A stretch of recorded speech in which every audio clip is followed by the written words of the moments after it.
Ladies and gentlemen, today we are talking to somebody who has experience in the culinary arts, business management, and education. Ladies and gentlemen, Randy Borash. Yeah. Yay! Thanks, guys. Welcome, Thank welcome, you. welcome. Thank you for coming on today. Absolutely. So, how's today's a Sunday? How was your Sunday? I'm having a great day. You know, the sun is out even though it's snowing, and so it's a good day. I had a chance to lead youth. I love my youth group, and we'll talk about that a little bit later, but there's always a good day to be had when you get to interact with kiddos. Absolutely. So, as we said before, you have experience as a baking instructor in the culinary arts. How was it? What did you teach? Yeah, so it's a crazy story. Originally, I went to school for business management, and I worked for a very large company and did finance, accounting, human resource work, and found myself kind of struggling every day to really feel happy and satisfied in my work. And there was an opportunity that kind of arose where it gave me a chance to step away from that industry and kind of be at home a little bit and think about, like, what did I want to do with my life? And there was a program at Polaris Career Center, and it was called Baking and Pastry Arts, and it gave you a whole certification. So it took about a year of going to school every night, and you learn just the gamut of everything, you know, bread making, cake making, design, all that stuff. And while I was going to school there, I really loved it. I kind of was passionate to the ingredients and figuring that out and really working with our instructor. Her name was Maureen Lehman. She still works at Polaris to this day, but is not in the kitchen side. And so just having that conversation with her, after I finished with that program, I kind of needed to figure out what did I want to do next.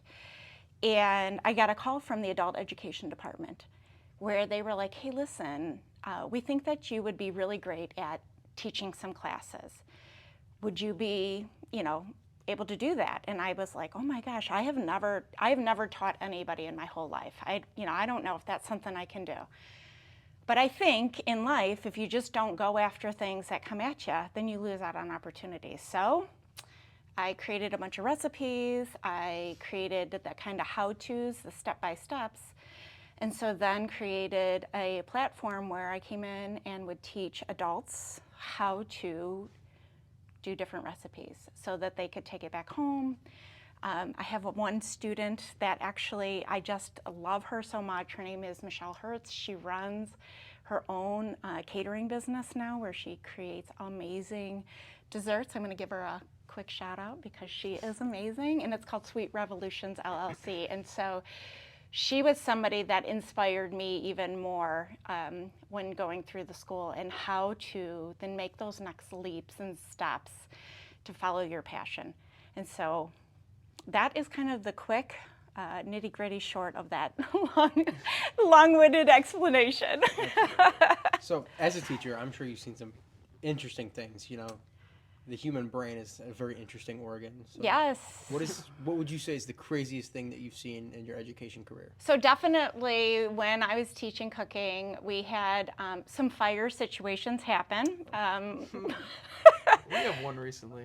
Yeah, so a glove got a little bit close to the fire. The flames are much different in a commercial kitchen than maybe in our home kitchens. I had that, and then my very favorite taste testing was where the sugar and the salt may have been intertwined or mixed up. And so when you go to take a nice bite of a cake that is maybe more salt than anything else, it was definitely pretty funny. So those were a couple of the nonsense. Just, I loved working with people that had gone on, like Michelle, to create her home business, and then I had people come in that had never touched anything, an instrument, nothing. And I specifically remember, and to this day, I said, go get a teaspoon, you need a teaspoon of whatever. And she literally searched through the commercial kitchen looking for a teaspoon that you would use to eat out of because she didn't, and I was like, okay, this is where we're at. All ways, shapes, and forms, but lots of fun. Nice. So I think that we should share like one like interesting situation we've had in our culinary program. I know one, so I could start if you want to think while I'm speaking. So actually this was maybe like a couple weeks ago. Me and my friend David, we were doing a pretzel lab. Oh, no. So what you're supposed to do is get water and put baking powder in the water. Yeah. So you dip them in till they rise, whatever. And it was like a cup or whatever. So the actual pretzel recipe didn't call for any baking powder. So we put the cup in the pretzels instead of in the water. But we were like, oh, we screwed up. We're gonna put it in the water also. So we had a whole cup. So if you think about it, if you make like 500 cookies, you might have like 3 tablespoons of baking powder, if that. So, had a very specific flavor to it. Yeah, so we put a whole cup in a little batch of pretzels. So, we made the pretzels. They came out. They looked fine and whatnot. We're like, oh, well, we'll give them a shot. So he downs 2 pretzels. I take a bite, and it's like everything's fine. But then all of a sudden, it hits you in the back of the throat. It's like straight battery acid flavor. And so that was a funny culinary story. One of my funniest ones is we have a friend that attends our youth group who her pan just got a little too hot, and a tiny grease fire started, and rather than cover it or do anything else, she decided to try to put it in the sink that had water all over it and everything. Oh, no. So as soon as it hits a little bit of the water, it blows up, goes up her goes up the sink, and it kind of just like grazed her face. So I have to come over and help put out the fire. And now I'm the volunteer firefighter. And one of my very own mistakes was, I think it was my first year at Polaris. I was making flatbread dough, and I put like 100 extra grams of sugar in the flatbread dough. So instead of it being a nice savory pizza-like dough, it was very sweet, very very interesting flavor to the flatbread dough. Yeah. I actually worked for a restaurant, and they would do pizza, and somebody messed up all the dough for the whole night. It's like, they make the dough early, and they had put in, I can't remember if they must have put like sugar in place of salt, or something happened, and everybody started calling all night long. I'm like, and I was just the hostess. I was at that point, and I was like, what is going on? So I go back to the kitchen, and so they had to shut down all pizza orders for the rest of the night, which was a huge deal. Yeah. Because of, a small mistake can impact tons and tons of product that goes out. So, yeah. Yeah. So we'll move on. So right now you are a college counselor at a high school. Yeah, so I actually do career development activities and guidance. So you're like, well, how do you go from working in the business industry to working as a baking and pastry arts instructor, and then rolling into education? Well, there was a couple of other steps that happened within there, but at this point in time, I get an opportunity to take students' interests and help them kind of figure out, what do you want to do? Where do you want to go? What does this look like? Or some students are like, I don't even know what I want to do. And move that into a community relationship with local businesses, local schools, or other schools that could not be local, and try to pair students between the two things. So thinking outside of the box on like, what does school look like after school? So is it direct to trade work, or do I want to take a gap year? Do I want to experience something in my life? And how to move that. And then some students struggle now with payment of college. And so now I'm creating these relationships between businesses and internships for high schoolers, or job shadow opportunities for high schoolers, and we're pairing the financial benefit that the companies may be able to get if they hire them to going to school. So paying for tuition that way. So I'm creating these pathways where we're linking students with industries so they can even just get their feet wet and see if this is something they like. Because you don't have to stay, obviously, in the career that you first go to school for. I didn't, and it's worked out just fine. I think that you have to learn who you are and grow step by step and take those skills, abilities, and challenge yourself to grow. Because if you're not growing, then you're kind of stagnant and staying still. And how would you say that this line of work that you're in now has affected your life? Oh my gosh, it has. So originally I was kind of just hired to go into classes and talk to kids about careers. And so I felt like I was just kind of a talking head. You know, we talk about, oh, I want to be a cop, a police officer, a lawyer, a dentist, right? Like there's just these same ones. And I would go into the classes and I would talk to the kids and I felt like their eyes were glossing over, and so I was losing them. And then I thought, we need to redesign how we think about exposing our kids to opportunities that exist. And then I just started contacting people I knew, number one. Like I went out into my environment of whether it was students, parents, my friends, my community connections that I had created because of all these different roles that I walked in. I had a great chance to know a plethora of people. And I started saying like, hey, would you be interested in coming in and talking to kids? Or would you be interested in taking a phone call or a Zoom?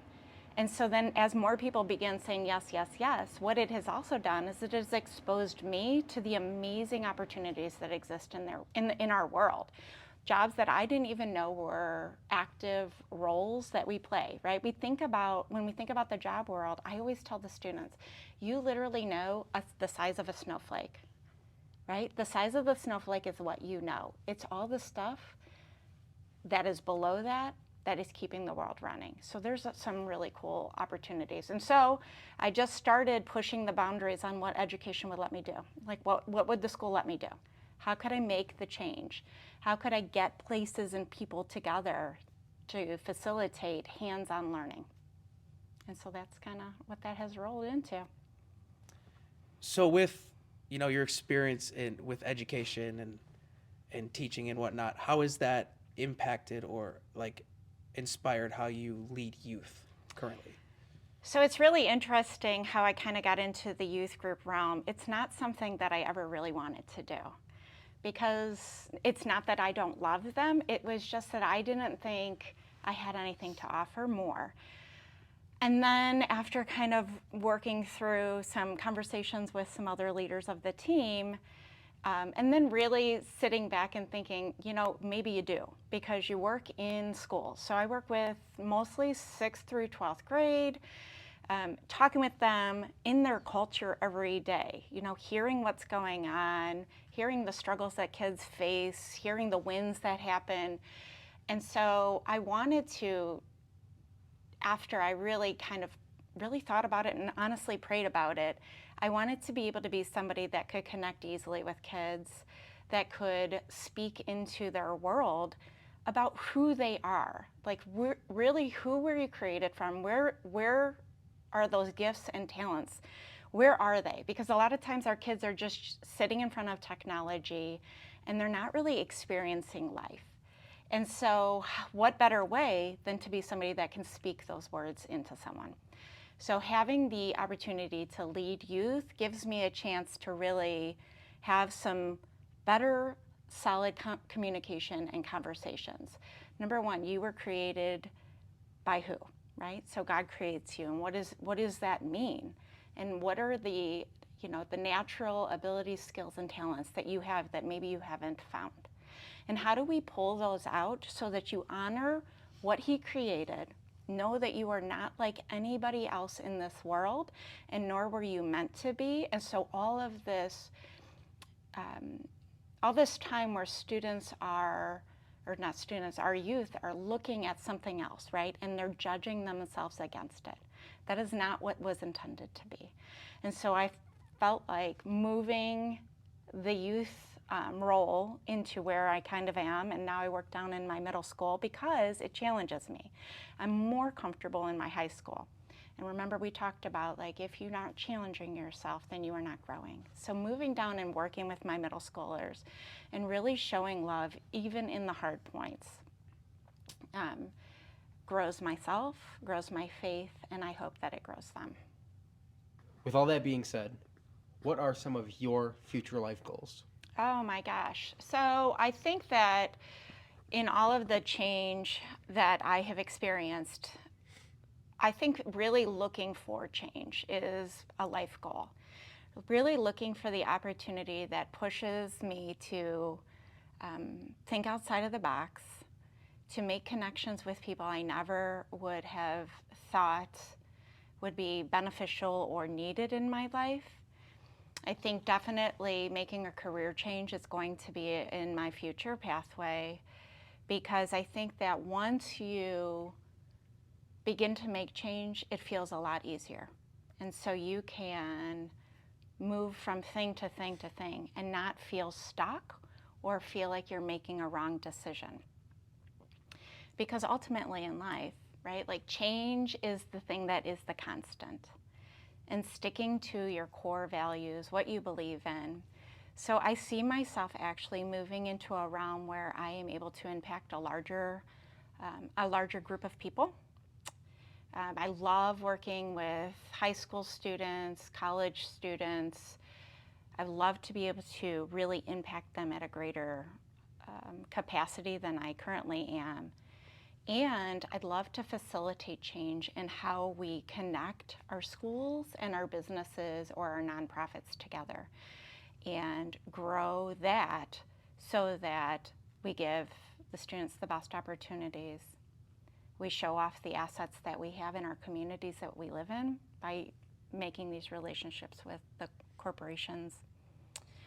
And then that fulfills that need of finding amazing talent and developing and growing them. And so some of my plans are going to take a little bit more effort on my side, coming outside of my personal comfort zones again, and trying something new. And so that first step is being here with you guys.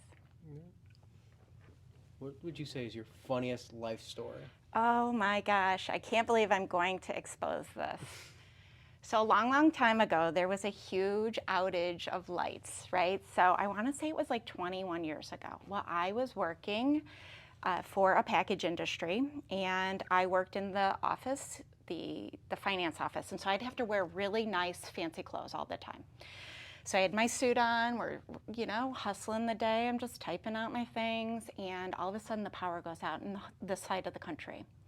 So the whole country goes down. Well, the company that I worked for, we did not stop moving packages just because there was no power. So we get all of the trailers, we pull them out into the yard, we set up the non-automatic rollers, so the old school rollers that you actually put the package on and push. So all of us are out there. I'm in my work suit, it's getting hot because it's August. I'm getting sweaty because it's August. I bend down and the entire back of my pants, like my pants stick to my legs and it rips from the top seam all the way down to the bottom seam. And I am in an environment with about 400 men. And I am unloading packages and I just ripped the entire back of my pants. And now I have to get out of the situation. The worst part is my controller, so the top level guy of the regional area, was in the truck with me and saw the entire exposure happen. Oh, wow. So here I am, like freaked out. I'm like, oh my gosh, not only do I have to get out of this truck, I have to walk all the way across in front of all these trucks, all these people, and then find my way to a car. I will never, to this day, I will never forget how funny that was. I mean, what else are you gonna do? You just have to laugh because it was so absolutely hilarious. So I will spare you of how I made it through that entire parking lot, but it was absolutely comical. So it was a good time. So that was one of I always say, like, if you think that you can be embarrassed at work, you got to laugh it off, because it doesn't matter, right? It doesn't matter. And nobody else really remembers it but me, and now everybody that gets to watch this. But I actually do share that story quite often, because dealing with people and being on stage and working with stuff, I'm like, there is nothing that can embarrass me more than it has already happened. Yeah, wow, that's quite the story. So obviously, that we met at a church gathering. I think it was down in Southern Ohio. Mm-hmm. We rode down there with your husband, Dan. And we've heard that you've had a very interesting relationship with Dan. You had a very... you guys were friends before you guys were dating, Yep. and you had a very interesting come-together moment. So could you We tell us about that? sure did. Dan is a lot of fun. So for all my seriousness that I kind of play in or live in, he kind of plays in a world of fun, right? He's, you guys had an opportunity to kind of get to know him with his music and riding down in the car with him and his funny, quirky personality, kind of sense of humor. And so I think that the thing that drew you guys to love him the most might have been our story of how Dan and I kind of began really dating. And so we knew each other at work. We both worked at the package industry, and I really liked him. But he had been in a relationship with somebody else, and so he just wasn't ready to kind of commit. And so then I was like, all right, I'll go date somebody else. And so I started dating somebody else, and then one day he asked me to come to lunch.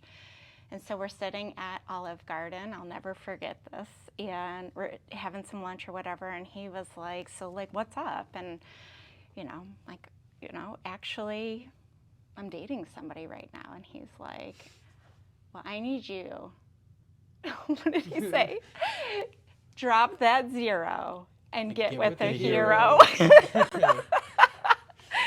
so he literally says this line. I start laughing, and ultimately it worked, because after we had lunch, whatever, I, went back out. And, the nice thing was I was just casually dating the other guy. And I was like, hey, listen, like, this is kind of over.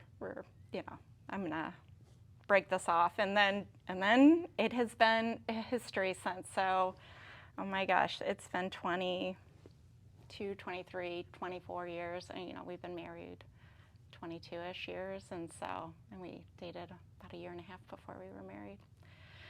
So that is the funny story of Dan